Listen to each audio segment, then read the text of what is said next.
Deuda, deuda, deuda, deuda. No se habla de otra cosa en estos momentos. ¿Y por qué se habla tanto de la deuda? Pues porque hay mucha deuda y sobre todo porque no se está pagando la deuda. Porque deuda hace mucho tiempo que hay, pero hasta ahora se pagaba. En estos momentos la deuda total que tenemos en España es de 4 billones de euros, 4 veces más lo que es la economía real de un año. Eso que le llaman el PIB. Aproximadamente 750.000 millones, 800.000 son del Estado. Los bancos tienen más que el Estado, 1,1, 1,2 billones. Las empresas tienen también un poquito más que el... Bueno, estos datos tampoco son muy exactos. Que los bancos 1,3 y los ciudadanos 0,9. No llega al billón. Si mayoritariamente es el sector privado el que tiene más deuda externa, ¿por qué los acreedores internacionales presionan al gobierno para hacer reformas, recortes y privatizaciones, si el gobierno es el que menos deuda tiene? Pues sencillamente porque el Estado tiene que salvar también a los bancos. Todo esto es un gran montaje, es evidente. Pero además de eso, es una situación inducida. En los años 80, en los países llamados del tercer mundo, los países antiguas colonias, empobrecidos, se encontraron con una situación de graves problemas para poder atender a la deuda externa en ese ámbito.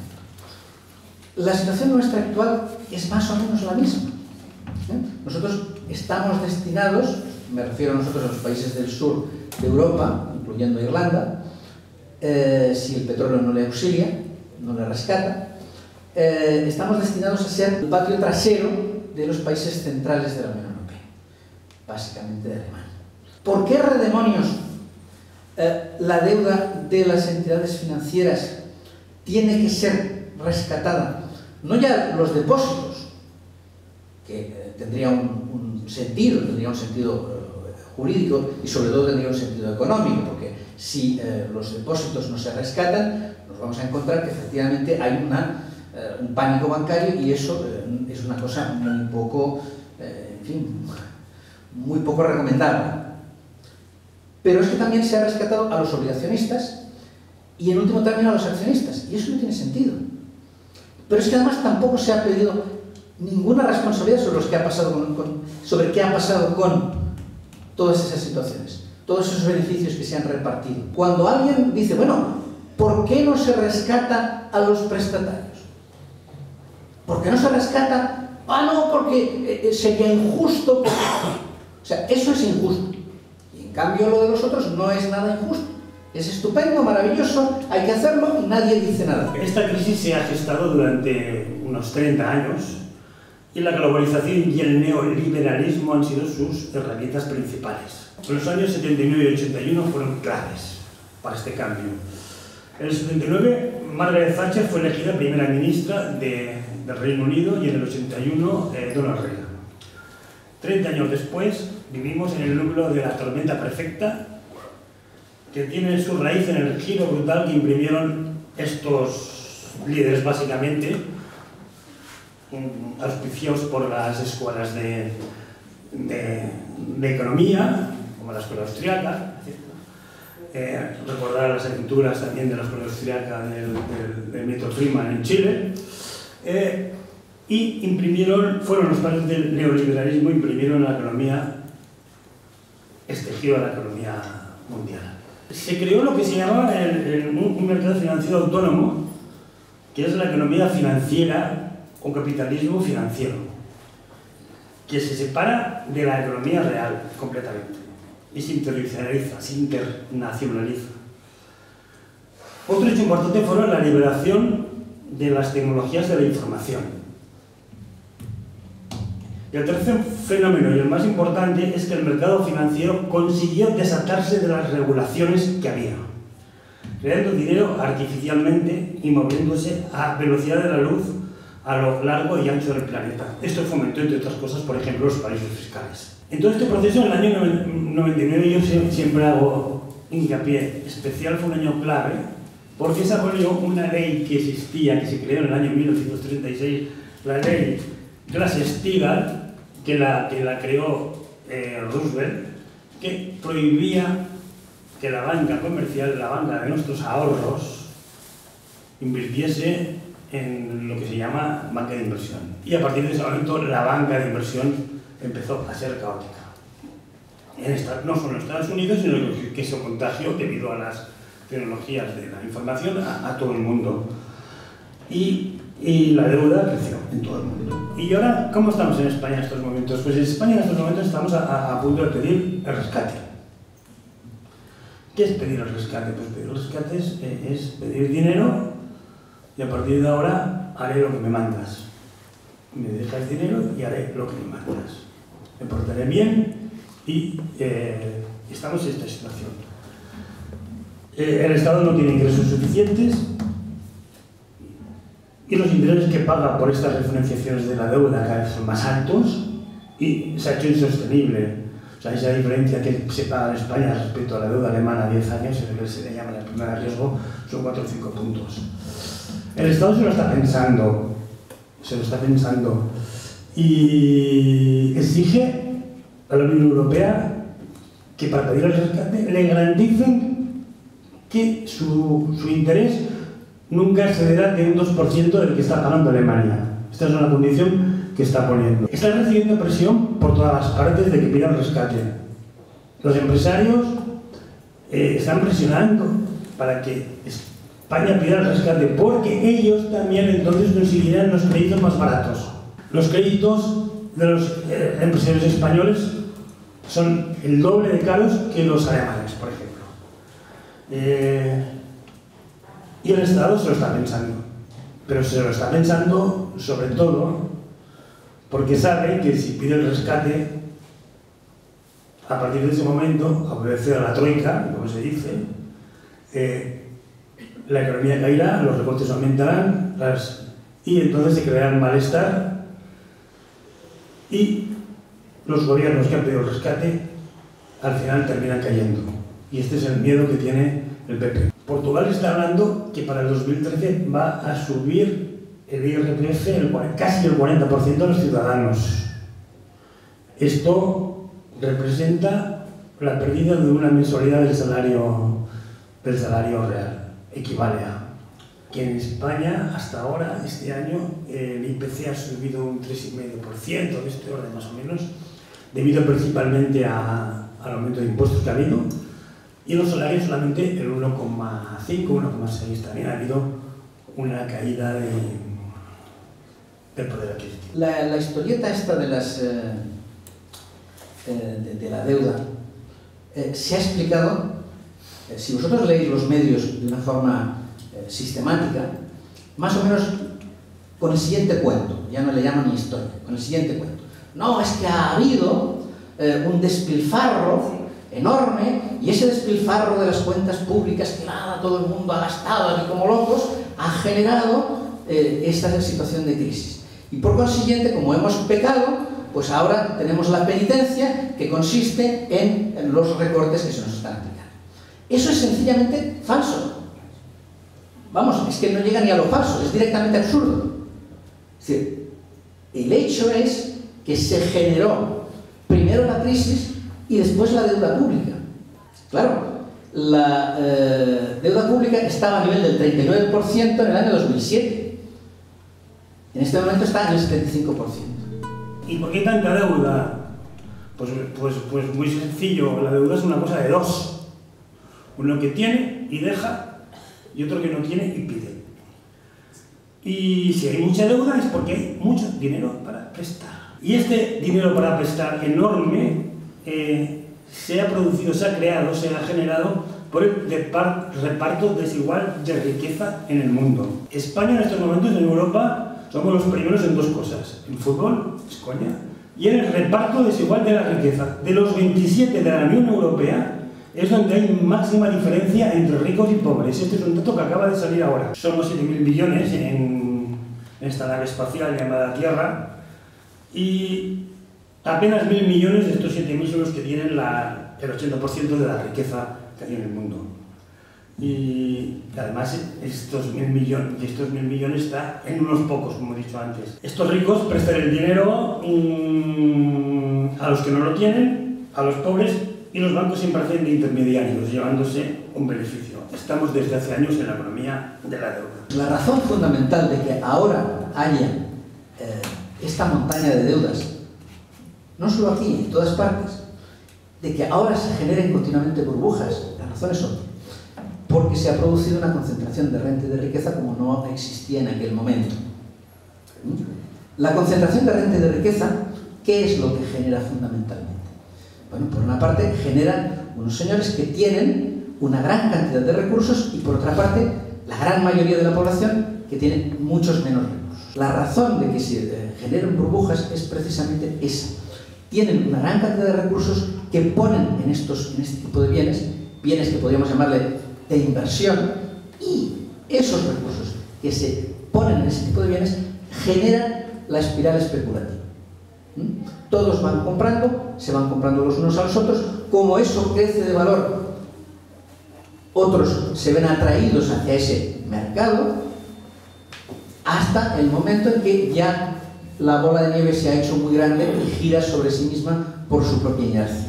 Si hemos concentrado la riqueza en muy pocos sectores, en un sector muy pequeño, los otros, es decir, evidentemente, la desfachatez, es decir, la ostentación de esos sectores es muy grande. Los sectores que están inmediatamente debajo quieren emularlos, y lo mismo ocurre con los que están debajo de esos, y lo mismo ocurre con los siguientes, y lo mismo ocurre con los siguientes. Ese es uno de los motivos que explican que haya una tendencia enorme a endeudarse. De modo que el propio proceso de concentración de renta y de riqueza genera esas dos circunstancias. Por una parte, el incremento, la montaña de deudas, y por otra parte, las espirales especulativas.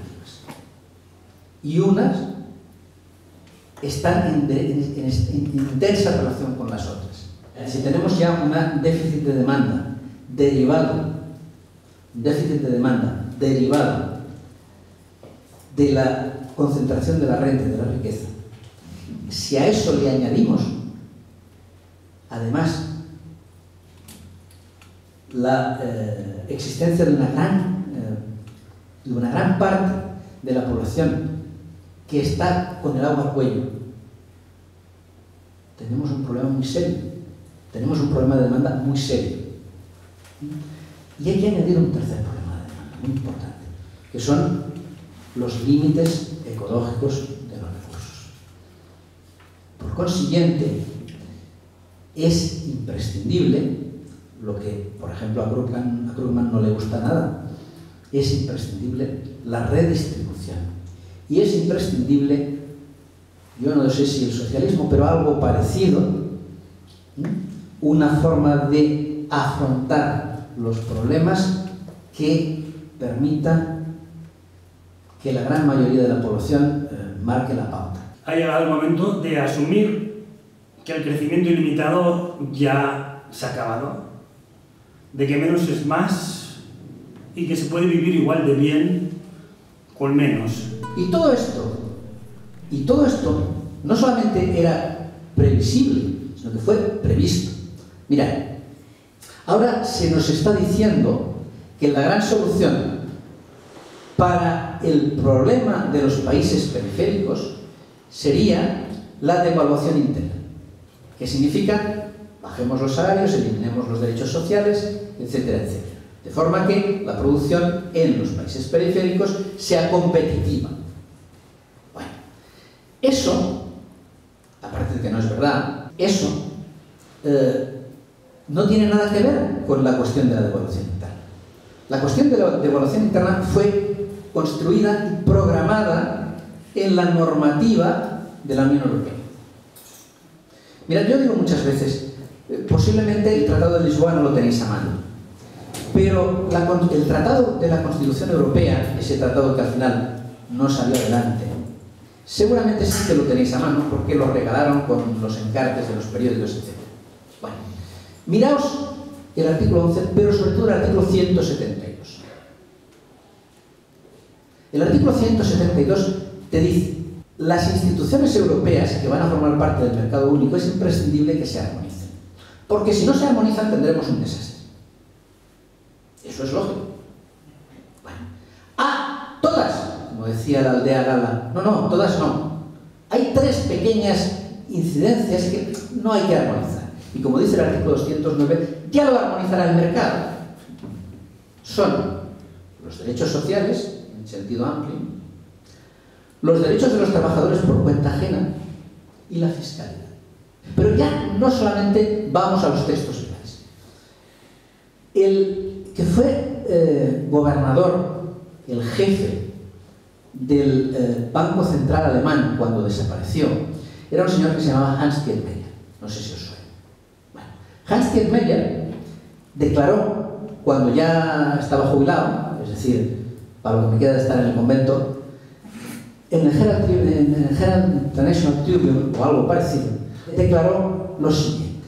Dice: esto de la moneda única, ¿de qué se trata la moneda única? La gente todavía no se ha dado cuenta. Es evidente que a la larga no habrá más remedio que reducir los salarios y los derechos de los trabajadores. En los años 70, perdón, mediados finales de los años 70, hay un movimiento muy importante de dinero, de recursos hacia toda esta serie de grupos de presión, de laboratorios de ideas, de medios de comunicación, que es lo que ha generado la situación actual. Se dice a veces: bueno, es que se trata de que estamos ante un casino. Es decir, la asignación de los recursos se produce a través de los mercados financieros, y los mercados financieros es un casino. Yo con esto hago como con el capitalismo, digo: ojalá, ojalá. Porque es mucho peor. Es un casino con trampas. Es un casino con las cartas marcadas, en las cuales los de siempre, los mismos, siempre ganan. Se está diciendo: bueno, el problema es que no hay alternativas, o que las alternativas que se presentan no son viables en la situación que se plantea. Bueno, ambas cosas son falsas. El problema no es que no haya alternativas. El problema es disponer de los recursos de poder suficientes como para poder poner en marcha esas medidas, que obviamente serían mejores desde cualquier punto de vista. Desde cualquier punto de vista. La cuestión es, bueno, hay unos elementos que se están beneficiando mientras tanto y que no les interesa resolverlo. Y además hay toda una serie de mecanismos de poder institucional que se están jugando en ese entorno, con los que probablemente no todo el conjunto del 1%, y mucho menos del 1 por 1000, estén de acuerdo, pero que, bueno, son las cartas a las que juega este sector. La exigencia de pago de la deuda, sobre todo cuando se trata de una deuda soberana, sobre todo, debería depender de cómo se originó, de quién la contrajo, bajo qué condiciones y para qué beneficios. En caso contrario, sería injusto reclamar al pueblo que se hiciera cargo de deudas que en ningún caso contrajo y que no aportaron ningún beneficio. Esto es lo que se llama injusto y ilegítimo. Estas deudas se tienen que analizar con lo que se llama la auditoría de la deuda, para clasificarlas y tener información de las mismas, ¿no? La sociedad española en estos momentos está reclamando la suspensión unilateral de pagos, acompañada de una auditoría de la deuda que permita conocer su origen, repudiar toda la deuda ilegítima y encausar a los responsables, tanto nacionales como extranjeros, que han llevado al país a la bancarrota. Al igual que se ha hecho en otros países que llevan años sintiendo el golpe de la deuda, como es el caso de Ecuador, se hace necesaria una auditoría que explique cómo y por qué la deuda pública se ha más que doblado en tan solo 5 años, pasando en España, del 36% del PIB al 80% del PIB, estimado para finales de este año. Una auditoría que pueda decidir soberanamente qué es legítimo pagar y qué no, para conocer cuánto del aumento de la deuda pública ha servido para salvar al sistema español financiero y ayudar a sus ejecutivos a evadir sus responsabilidades. Una auditoría de la deuda que pueda dirimir si es justo y legítimo que en el año 2012 el Estado tenga que pagar más de 28.000 millones de euros en intereses que provienen de deudas que desconocemos su origen.